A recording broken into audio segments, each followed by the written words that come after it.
खुलुमबाय जेन बड' निउस चेनेलाव नोंथांमोनखौ गासैखौबो बरायबाय। नोंथांमोना भिडिअखौ फारियै जोबजासे नायलांदो। बारग' एनडिएफबि फोरनि थाखाय मोनसे गोनां खौरां। बिटिआर सरकारनि फोसावनाय बायदिब्ला जाय बारग' एनडिएफबि बिथांमोननि केसफोरा आसामनि अनगा एबा आसामनि बाहेरा गुबुन गुबुन रायजोआव दासिमबो रेजिस्टार जाना दं, बै बारग' एनडिएफबि बिथांमोननि केसफोरखौ फोजोबस्रांनो थाखाय बिटिआर सरकारा मोनसे गोदान थांखि लादों। बेनिखायनो केस गोनां बारग' एनडिएफबि बिथांमोना थाबैनो गोबाव खालामालासे 7086777107 जानबुं अनजिमायाव वाट्सएपनि गेजेरजों गाव-गावनि केस नंजों लोगोसे गासै डिटेल्सखौ हरनो थाखाय खावलायदों। बाक्सा पुलिसआ उन्दै बैसोआव हाबा होनायनि हेंथायै गोख्रों राहा लादों। हाबा होनायाव सोमोन्दो थानाय 7 दायनिगिरिफोरखौ पुलिसआ खादों। उन्दै बैसोआव हौवा आरो हिन्जावफोरखौ हाबा होनाया आयेननि बेरेखा। नाथाय बेखौ मिथिनानैब्लाबो गोबां सुबुंफोरा बे गोरोन्थिखौ मावो। बेबायदिनो बाक्सा सालबारियाव फिन आरोबाव उन्दै बैसोआवनो हाबा होनाय जाथाय जानानै थाङो। लोगो लोगोनो खौरां मोननानै जाथायजों सोमोन्दो थानाय 7 दायनिगिरिफोरखौ सिमलागुरि पुलिसआ सिमलागुरि धुपगुरि गामिनिफ्राय हमनाय जायो। हमजानाय दायनिगिरिफोरानो जाबाय मोहम्मद आली, हौवा गोदान हाबिजुल इस्लाम, हिन्जावसानि बिफा राजु आली, बिमा सुफिया खातुन आरो बिमादै फरिदा खातुन।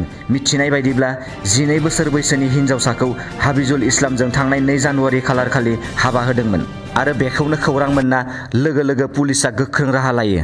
गुवाहाटीनि श्रीमन्त शंकरदेव कलाक्षेत्रआव खौसेथि बर' सुबुं आफादनि खुंगा 9थि बोसोरारि जथुम्मायाव बाहागो लाना बिटिआरनि गाहाय प्रमद बर'आ फोरमायदों, बर' हारिनि जौगानायनि जारिमिनाव गोबां आफादफोरनि कन्ट्रिबिउसन दङ। बर' माहारिफोरा बयबो खौसे साननांगोन आरो मावनांगोन। बर' हारिया थांनाय 40 बोसोराव गोबां रोखोमनि सोमावसारनायखौ सोमावसारबोदों, बायदिसिना थासारिजों मोगा-मोगि जानांदों आरो गोबां सुबुङा मुंख्लंबो जादों। बेनि थाखाय बे गासैबो थासारिखौ बुजिनानै बे समाव हारि दानायनि मोनसे एजेन्डाखौ लानानै आवगायलांनांगोन। लोगोसे बर'नि जेसेबां आफादफोर दं गासैखौबो खौसे जानानै बर' हारिनि जौगानायनि थाखाय खामानि मावनो थाखाय खावलायहरो बिटिआरनि गाहाय प्रमद बर'आ। श्रीरामपुराव गोबां लाख रांनि आयेननि बेरेखा जौ हमदों। सिनुलटापु पुलिस बिफाननि गोख्रों नायबिजिरनायाव क'क्राझार जिल्लानि सिङाव थानाय श्रीरामपुराव बे जौफोरखौ हमनाय जायो। मिथिनाय बायदिब्ला बे गासैबो हमजानाय जौफोरा अरुणाचल रायजोनिफ्राय लाबोजानायमोन आरो बेखौ बिहार फारसे लानानै थांगासिनो दंमोन। हरनि समाव बे जौफोरखौ NL02N4898 नम्बरनि गंसे ट्राकजों लानानै थांगासिनो दंमोन। नाथाय सिनुलटापु पुलिसआ गोख्रों नायबिजिरनानै श्रीरामपुराव बे जौफोरखौ बोखांनो हायो।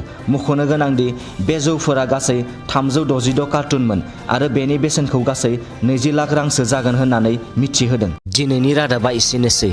नोंथांमोना भिडिअखौ नायनानै मोजां मोनदोंबा अन्नानै चेनेलखौ साबस्क्राइब खालामनो दाबाव। लोगोसे लाइक, शेयार आरो कमेन्ट खालामहर, जाहाथे उनाव आं नोंसोरनिसिम गोदान निउसनि आपडेटफोर लाबोबाय थानो हायो। गोजोन्थों।